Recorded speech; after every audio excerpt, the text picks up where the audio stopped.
You make friends easily. Do I make friends easily? I would say fairly easily, yeah. Even when you plan a particular daily routine, you usually just end up doing what you feel. Being called out. Not just a random stranger. I'm not just gonna walk up to a random stranger and go like, you like jazz? Are the rarest personality types. I feel so special. I feel so special. This is what we're gonna be doing today, which is gonna be so cool. We got a lot of questions. And it's gonna be giving us detailed description, apparently, of our personality. The last time I did this, I was an advocate, which is INFJ. I've already done that. I've done this 2 times, and both times I've got an INFJ. This time, I'm gonna find out if I get another personality type. I wanna learn how much I've developed, how much I've grown as a person. You make friends easily. Do I make friends easily? I would say fairly easily, yeah. Seeing other people cry can easily make you feel like you want to cry too. See, this right here, this is not them like stating it obviously, but this is them asking, are you a sociopath? Are you a narcissist? That's basically what this question is telling me. Do I always do my best to prepare? I do. Yeah, I would like to say I like to stay relatively prepared. You usually stay calm under a lot of pressure, yes. At social events, you rarely try to meet new people and mostly talk to the ones you already know. I don't really go to many social events, so... like in the middle? I'm gonna go in the middle for that one. Concrete facts and details, not theories and ideas, are what stick in your memory. This one is 50-50, because I feel like both stick in my memory. You feel comfortable just walking up to somebody you find interesting and striking up a conversation?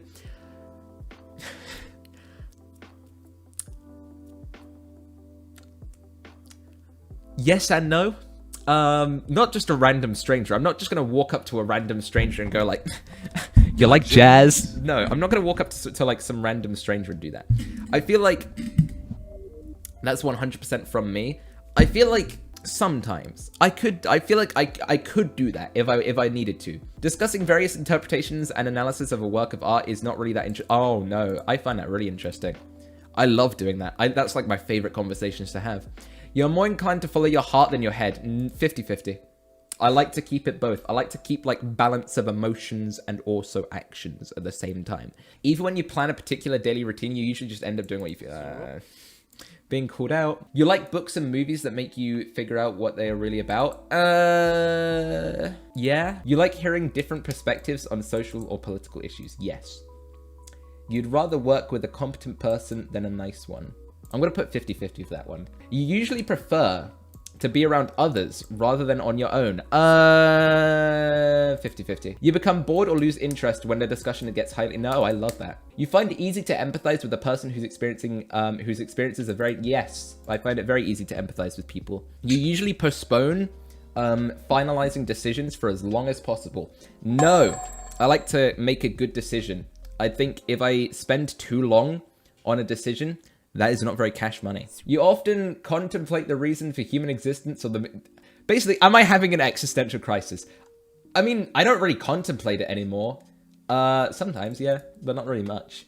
I used to a lot, but now I've just kind of accepted it. It's just... entropy. It happens, and that's fine.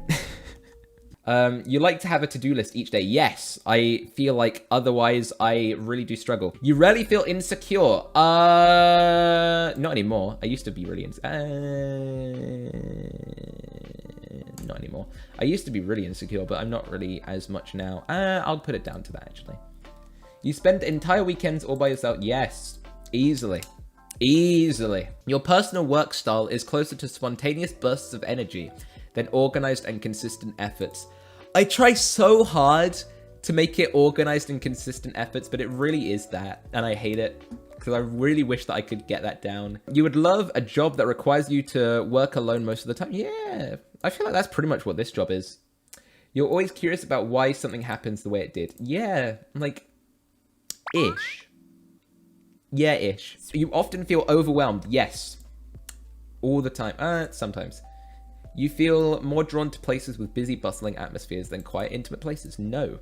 I love quiet, intimate places so much. You prefer art that has a clear message or meaning rather than art that is vague and open to interpretation? No, I think the more interpretations, the better. If you think your actions might upset others, you are very careful to assess whether or not they are worth it. Yes, big time. You struggle with deadlines. A little bit. You feel confident that things will work out for you. I mean, yeah, I guess so. I'm pretty confident that things will work out. I'm still an advocate! Poggers! Ah, nice. I've not changed at all. I'm still the same 12, child that I was. I've not changed one bit. Let's see, actually. I've become more introverted, though. That is one thing that I find interesting. I've become more introverted. This used to be 51%. It has now gone to 65. Let's see. Intuitive, more observant. Okay, I'm more intuitive. Interesting. Nature, I'm more feeling than thinking. More judging than prospecting. And I'm assertive. I'm assertive. I've asserted my dominance. I'm an assertive figure. Start reading. Right, here we go. Here we go. Introduction. Treat people as if they were what they ought to be, and you help them become what they are capable of being. That is so true. That is so true. Because I feel like everybody has potential, really. Everybody has potential to do whatever they want to do. And I feel like if you treat them like that, then that's kind of poggers. And you give them the ability to do that. And that's kind of cool. Advocates are the rarest personality types. I feel so special. I feel so special. Still, advocates leave their own mark on the world. They have a deep sense of idealism and integrity, but they aren't idle dreamers. They take concrete steps to realize their goals and make a lasting impact. It's kind of cool. Advocates' unique combination of personality traits makes them complex and quite versatile. For example, advocates can speak with great passion and conviction, especially when standing up for their ideals. At other times, however, they may choose to be soft-spoken and understated, preferring to keep the peace rather than challenge others, connecting with other people and themselves. Let's see. Advocates may be reserved, but they communicate in a way that is warm and sensitive. This emotional honesty and insight can make a powerful impression on the people around them. Advocates value deep, authentic relationships with others. They tend to take great care with other people's feelings. That said, these personalities also need to prioritize reconnecting with themselves. Advocates need to take some alone time now and then to decompress, recharge, and process their thoughts and feelings. At times, advocates may focus so intently on their ideals that they don't take care of themselves. I can see that. Advocates may feel like they aren't allowed to rest until they've achieved their unique vision of success. But this mindset can lead to stress and burnout. If this happens, people with this personality may find themselves feeling uncharacteristically ill-tempered. I sure don't feel called out. I feel called out. Insightful, principled, passionate. Advocates can pursue their ideals with a single-mindedness that may catch others off guard. These personalities rarely settle for good enough, and their willingness to disrupt the status quo may not please everyone. Good.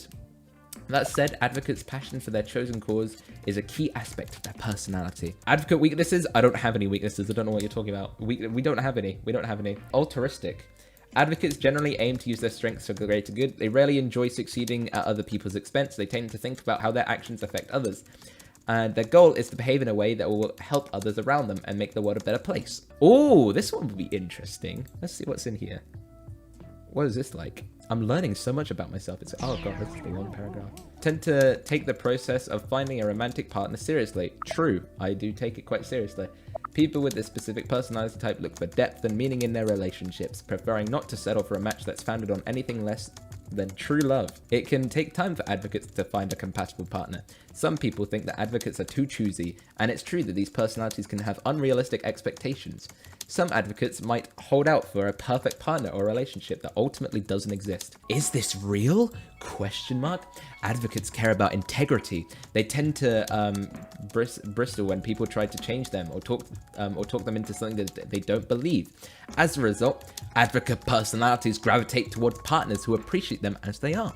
And there's a great deal to appreciate about advocates. They're warm, caring, honest, and insightful, with an ability to see truth that lies beneath the surface appearances. Aww.